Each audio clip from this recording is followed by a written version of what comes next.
یہ کربلا کے وہ شخص ہیں جنہوں نے سارا منظر اپنی آنکھوں سے دیکھا تھا. اتنے دکھ کسی کو نہیں پہنچے جتنے زینب اور زین العابدین کو پہنچے ہیں. سب منظر کھلی آنکھوں سے دیکھا. 14 سال کی عمر ہے, بیمار ہیں. تاریخ بتاتی ہے اس کے بعد ساری زندگی حضرت زین العابدین نے ٹھنڈا پانی نہیں پیا. جب پانی پینے لگتے تڑپنے لگتے, کہتے مجھے سکینہ کی پیاس یاد آتی ہے, مجھے علی اصغر کا تڑپنا یاد آتا ہے. ساری زندگی پھر ٹھنڈا پانی نہیں پیا. جب یزید کے دربار کے اندر حضرت امام زین العابدین پہنچے تو یزید نے پہلے تو جو ہے وہ دکھ کا اظہار کیا. بعض لوگ یہاں سے یزید کی بریت کا اعلان کرتے ہیں.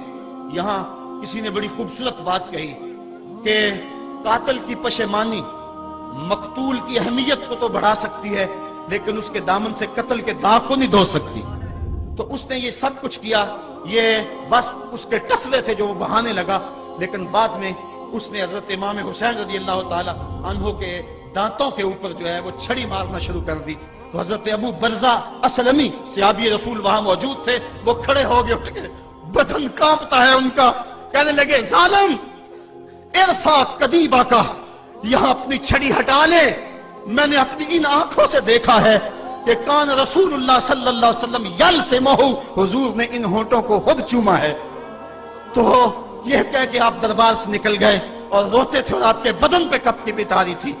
بعد میں یزید نے کہا حضرت غلطی ہو گئی اور یہ میں نہیں چاہتا تھا, بتائیں آپ کی کوئی شرط ہو. تو آپ نے فرمایا میری 4 باتیں مان لو. ان 4 باتوں میں ایک بات یہ تھی کہ سر حسین اور سر شہیداں ہمارے سپرد کر دو تاکہ ہم کربلا جا کے ان کی تدفین کر سکیں. دوسری یہ تھا کہ ہمیں مدینہ حفاظت سے پہنچا دو. تیسری شرط یہ تھی کہ مجھے جو ہے وہ جمعے کا خطبہ دینے کی اجازت دو آج دمشق جامع مسجد کے اندر. چوتھی بات آپ نے یہ فرمائی کہ قاتلان حسین جو ہے وہ میرے سپرد کرو. اس نے کہا ہاں کون ہے قاتل حسین کا؟ لوگوں نے کہا خولی ہے. خولی نے کہا میں نے قتل نہیں کیا, یہ سنان بن انس نخی نے کیا ہے. سنان بن انس نخی کو کہا ہاں تو بتا. کہنے لگا میں قتل کیوں کرنا تھا, یہ تو شمر ذل جوشن نے کیا ہے. شمر ذل جوشن کو کہا تو بتا. کہنے لگا میں نے قتل نہیں کیا, میرا کون سا حسین نے کچھ بگاڑا تھا, قتل اس نے کیا ہے جس کی حکومت کو خطرہ تھا. تو یہ ہے وہ ہے قاتل حسین کا. اب یزید کہنے لگا تمہاری یہ شرط تو میں پوری نہیں کر سکتا, یہ بات تو پوری نہیں کر سکتا, اب خطبہ دے لو. اب حضرت امام زین العابدین خطبہ دینے کے لیے کھڑے ہوئے. خطابت تو اس گھر کی لونڈی ہے, جب یہ بولتے ہیں تو حکمت کے موتی دولتے ہیں. جو ہی امام زین العابدین کھڑے ہوئے, 14 سال عمر ہے اور دمشق کی جامع مسجد ہے, یزید بھی بیٹھا تھا, یعنی سلطنت بھی تھے, عوام کا بھی ہجوم تھا. جب آپ نے خطبہ شروع کیا لوگ زار و قطع رونے لگے, اور آپ نے اہل بیت کے مناقب جب لوگوں کے سامنے رکھے تو یزید گھبرا گیا کہ کہیں لوگ میرے گریبان تک نہ پہنچے. اس نے مؤذن کو اشارہ کیا جلدی جلدی اذان پڑھو. تو جب اس نے کہا اللہ اکبر اللہ اکبر, تو حضرت شہزادہ زین العابدین نے کہا کہ اس کے اندر کوئی شک نہیں کہ اللہ سب سے بڑا ہے.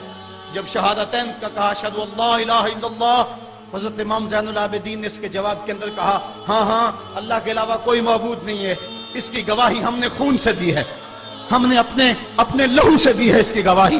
اور پھر اس کے بعد جب اشہد ان محمد رسول اللہ پہ لفظ آئے تو حضرت امام زین العابدین نے کہا یزید دیکھ, اب اذان کے اندر تیرے نانے کا نام ہے یا میرے نانے کا نام ہے؟ آج بھی منبر پہ میرے نانے کا نام ہے.